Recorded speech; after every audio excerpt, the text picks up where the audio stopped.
I've been dying to review this movie. I know I'm about a week late, but how in the hell, literally, how in the hell does a film like Sinners have like a 95% rating on Rotten Tomatoes? I don't understand it.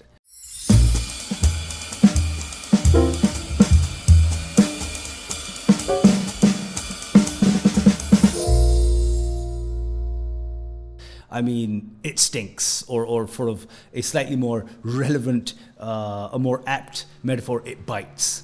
I think I'm going to get a lot of hate for this because the movie has done swimmingly. It's done so well at the box office, and I think that's one thing that I sort of am encouraged by, that a non-IP movie that is something that is not like Marvel or DC or a franchise or anything like that has been able to make back its money, I think, within, well, not exactly over the first, definitely in the first week. I think over the weekend it made about 65 million off of a budget of 90 million, which also begs the question, considering that they have one location in this movie, what did they spend 90 million on? We'll get to that in a second. Or maybe Michael B. Jordan double dipped and sort of, he charged twice on this. I don't know. But yeah, I am definitely going to get shit for this, and I hope and yeah, bring it on. I'm here for this, because how? I mean, what am I missing here? What is it about this movie that I am missing, but everyone else is connecting to? I don't want to be one of those contrarian critics like Armand White, who sort of like, says, what, Justice League or Batman v Superman or one of those ones was just like one of the best films ever. But Sinners is something that I think is going to make it to like, a top 10 list at the end of the year. Not for me, of course, but for other critics. But I just don't understand it. I am going to break this down, of course. It's not just going to be me asking questions into the ether and hoping for some answer. I know where it failed me. Not failed me, it just didn't work for me. But yeah, okay, we'll get stuck into that in a second. First of all, the premise. No spoilers, of course, but quickly the premise. It's set in rural Mississippi in the 1930s. And you have two brothers, World War I vets, and that's a great backstory. And also Al Capone, enforcers or I don't know, associates, returning to their hometown to, restake their claim on it, or just like, sort of come back or whatever. But they just want to essentially make a juke joint in this place where they hang their hats, or used to hang their hats. And of course, it's played by Michael B. Jordan times 2. Now that's, I think, going to be my first criticism, or at least detraction from this movie. What was the point? How does having Michael B. Jordan play two different characters, in this case the Smokestack brothers, cool name, one Smoke, the other Stack, how does having how does having just this one guy play essentially the same character? And I say that because there's not much, they're a shade of each other, but there isn't, it's not like, oh, this is the crazy wild one, and this is, what's it called, the serious one.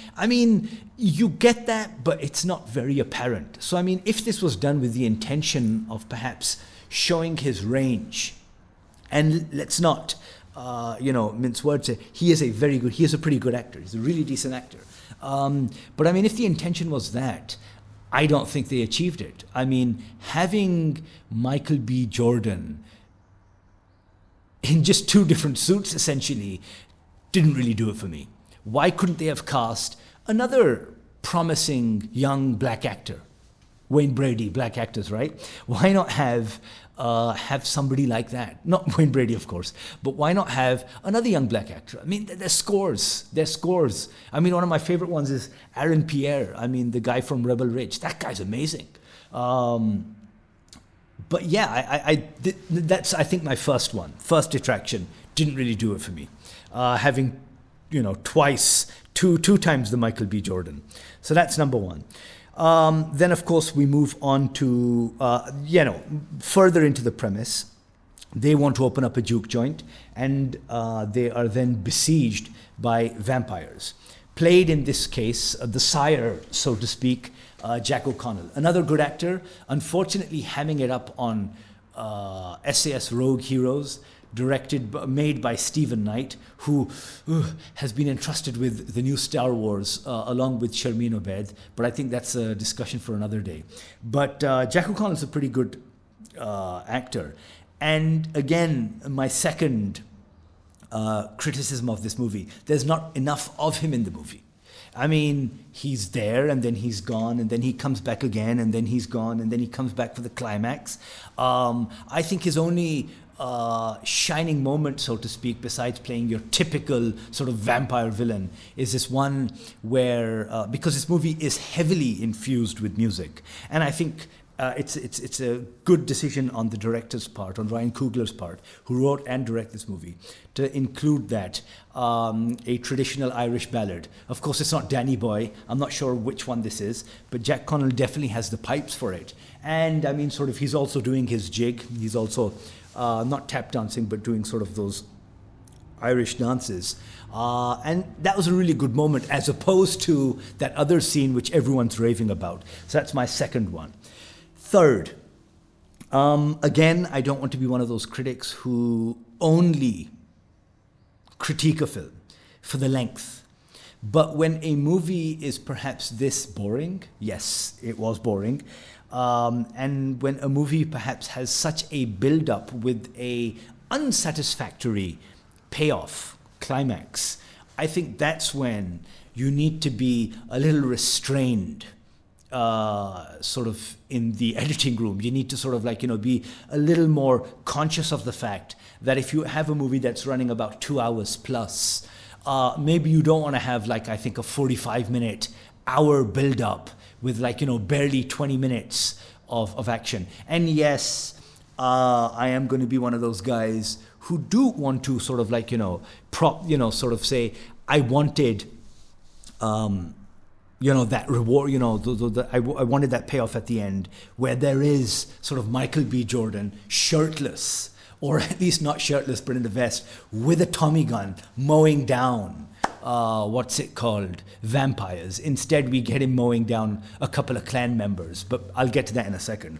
So, yeah, the build-up, which I understand, I mean, sort of you're setting the scene, right? But build-ups, like Zulu, like The Two Towers, those are build-ups.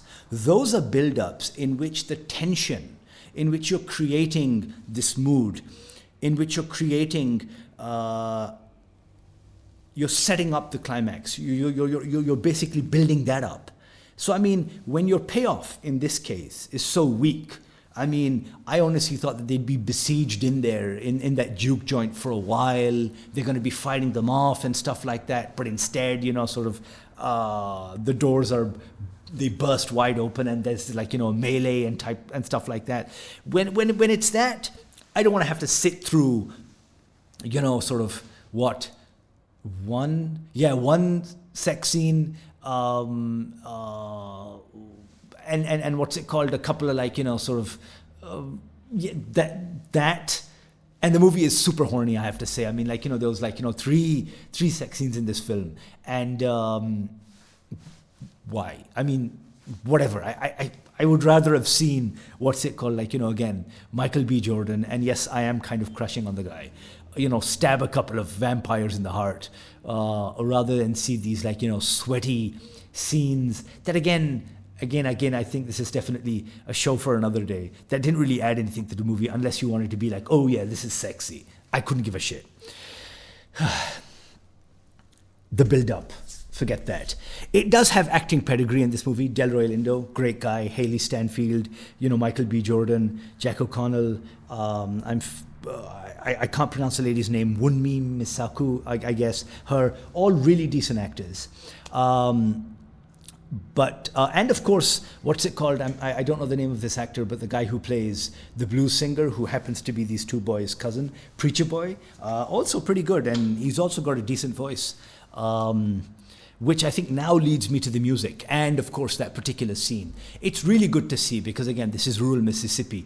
Jim Crow is well in effect. I mean, white people, they still do. They're calling African Americans boy.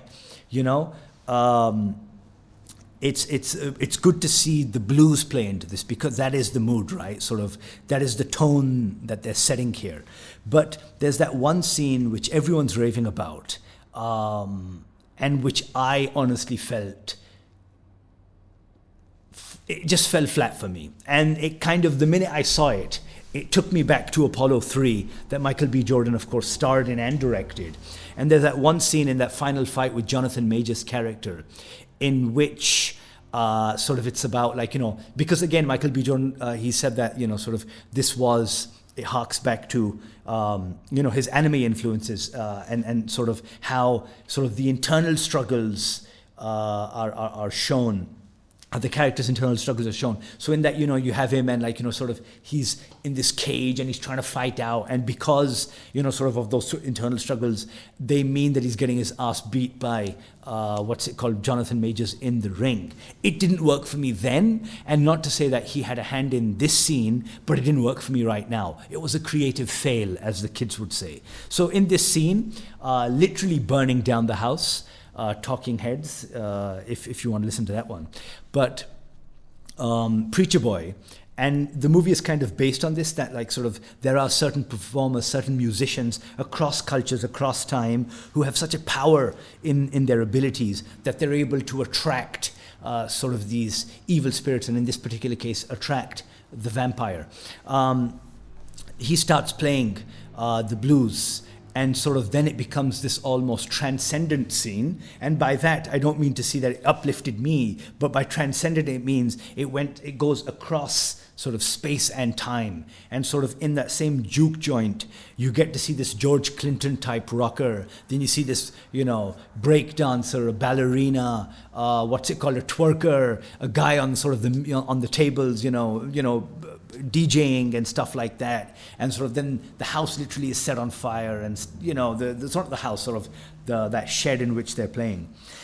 It didn't work for me. I'm sorry. I think there's something about, I'm sorry. I'm not going to go on about this. It just didn't work for me. It was, let's move on. Let's move on before sort of, but keep on hating, because hate means that we get views and maybe we get a couple of unlikes, but still, I didn't like it. Then, of course, coming back to the build-up. Yes, I understand that he's trying to impart sort of like, you know, sort of a moment in time, and that moment in time was an extremely racist moment in time. Racial segregation was well into effect in this part of America, as if it suddenly has flitted away, but it's, you know, but it very much in effect. So I mean, to show sort of like, you know, these impoverished, essentially indentured, workers on these cotton plantations, sharecroppers, and sort of their only release sort of is this music, the blues, and of course this juke joint. That's all good and all. I think it kind of elevates the movie, and I think that's what people are thinking, that it elevates the movie by adding that sort of this political, this cultural, you know, subtext onto it. Cool. We've seen it before. And again, I don't think it really added anything to the movie to make this a vampire film that doesn't really add anything to the canon. Like, we all know, and nobody can disagree with me on this, we all know that the one and true African-American vampire hunter is Blade, Wesley Snipes. I don't think this movie adds to the canon. I'm sure, I know a lot of people are saying, oh, what's it called? You know, it puts Anne Rice's vampires to bed and stuff like that. Not really. I mean, what does it add to the vampire sort of mythos that is new or different? I think the only sort of nod that it does do, and I think I like this, was I think in the vampire character design, which sort of harks back to Ben Temple-Smith's designs on 30 Days of Night, if you've ever read the graphic novels. That was good. I like that. But nothing else. Like, you know, From Dusk Till Dawn, I mean, you know, Robert Rodriguez is, you know, you've seen that. I mean, that's kind of, you know, comparable or comparable, as the Americans say. But I don't think it really adds anything. Then, of course, you have the climax, the climactic scene. I've been using climax a little too much. Sorry. um, Again, I mean, sort of like, average action, nothing really interesting. I mean, they're shown to be pretty sort of formidable, the vampires. And here you have like, sort of some housewives and like, some just random people like killing them all and stuff like that. It's like, whatever, man. I don't care.